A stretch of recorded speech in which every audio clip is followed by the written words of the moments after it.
कि जिस भारत को कृषि प्रधान देश कहा जाता है, उस भारत में किसान होना कितनी बड़ी सजा है और हमारे देश में जो आड़ती हैं उन्हें कितना ज्यादा फायदा होता है। रिजर्व बैंक ऑफ इंडिया की एक नई रिपोर्ट के मुताबिक भारत में किसानों की फसलों का असली लाभ किसानों को नहीं बल्कि आड़ती और व्यापारियों को मिलता है।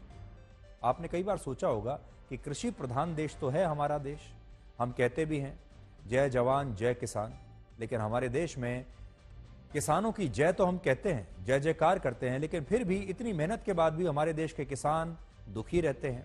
हमारे देश के किसान इतने गरीब हैं।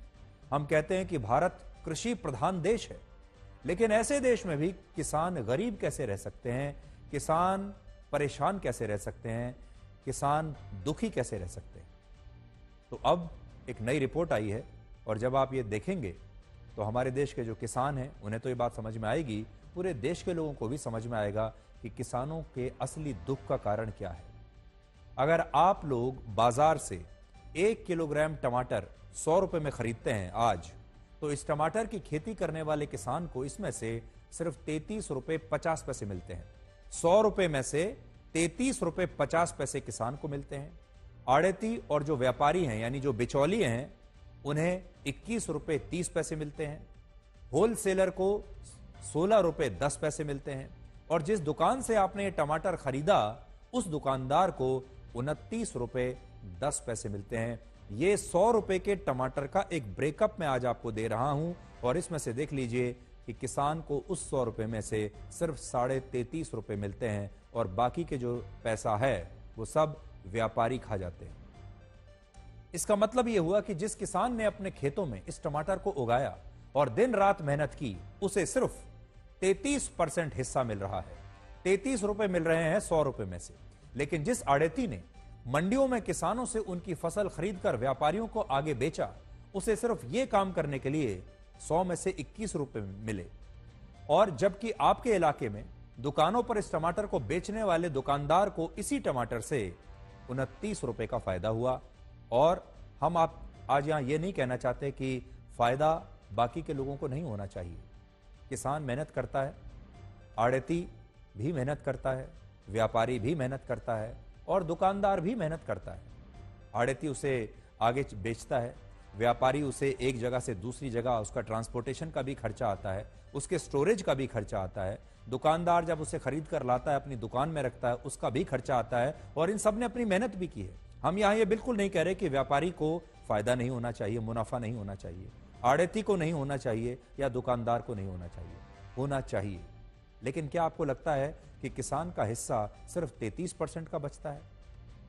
किसान जब ये सब्जियां उगाता है, ये आपके लिए फल उगाता है, बाकी की चीजें, खाने की चीजें आपके लिए उगाता है, क्या उसका जो हिस्सा है वो ज्यादा नहीं होना चाहिए?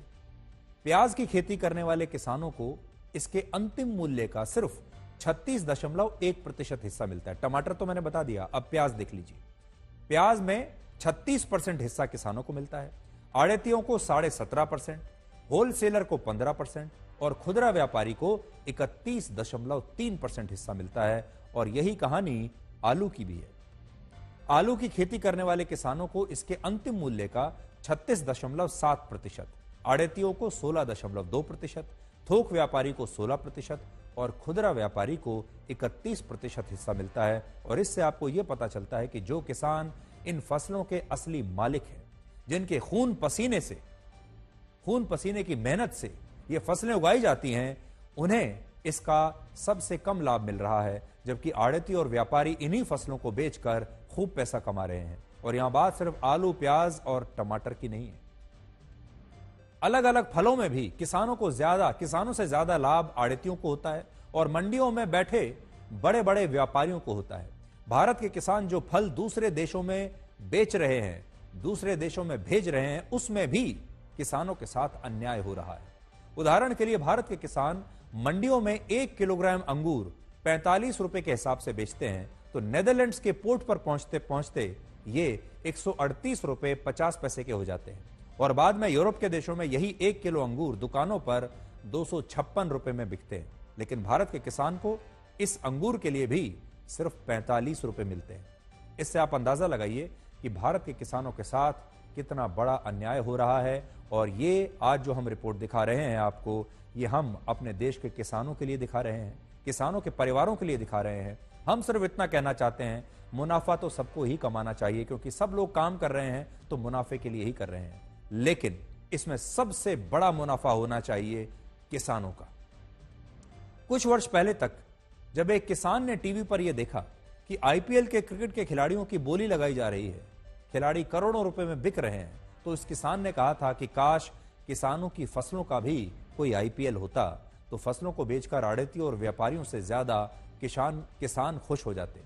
लेकिन कड़वा सच यही है कि आज हमारे देश में किसान होना एक बड़ी सजा है और आड़ती और व्यापारी होना सबसे ज्यादा फायदेमंद है। RBI, reserve bank of India की इसी रिपोर्ट में यह भी लिखा है कि किसानों को उनकी फसलों का उचित दाम इसलिए भी नहीं मिलता क्योंकि उन्हें ये फसलें स्थानीय स्तर पर पहले आड़तियों को बेचनी होती हैं, बाद में यही फसलें सरकारी और दूसरी मंडियों के जरिए पहले होलसेलर के पास जाती हैं, उसके बाद आपके आसपास की दुकानों पर पहुंचती हैं, जिससे किसानों को उनकी फसलों से ज्यादा लाभ नहीं होता, लेकिन आड़ती और व्यापारी इन फसलों से, इस चेन में अच्छी खासी कमाई कर लेते हैं। और आपको याद होगा जब केंद्र सरकार वर्ष 2020 में 3 कृषि कानून लाई, तब इनमें यही प्रावधान था कि किसान आड़तियों और मंडियों से मुक्त हो जाएंगे और अपनी फसलों को अपने हिसाब से बाजारों में बेच पाएंगे या पहले से निर्धारित कीमतों पर अपनी फसलों की कॉन्ट्रैक्ट फार्मिंग कर पाएंगे, जिससे उनकी आमदनी बढ़ जाएगी। लेकिन उस समय पंजाब, हरियाणा और पश्चिमी उत्तर प्रदेश के आड़तियों के एक बहुत बड़े ग्रुप ने किसानों की मदद से इसका विरोध किया और इसके कारण ये तीनों कृषि कानून वापस हो गए। लेकिन अब पता चल रहा है कि इन कानूनों के रद्द होने से आड़तियों को तो बहुत फायदा हुआ, लेकिन किसानों को आज भी उनकी फसल की सही कीमत नहीं मिल रही और सारा फायदा आड़ती और बड़े बड़े व्यापारियों को आज भी हो रहा है। तो हम कृषि प्रधान देश तो हैं, लेकिन हम आड़तियों के लिए हैं, व्यापारियों के लिए।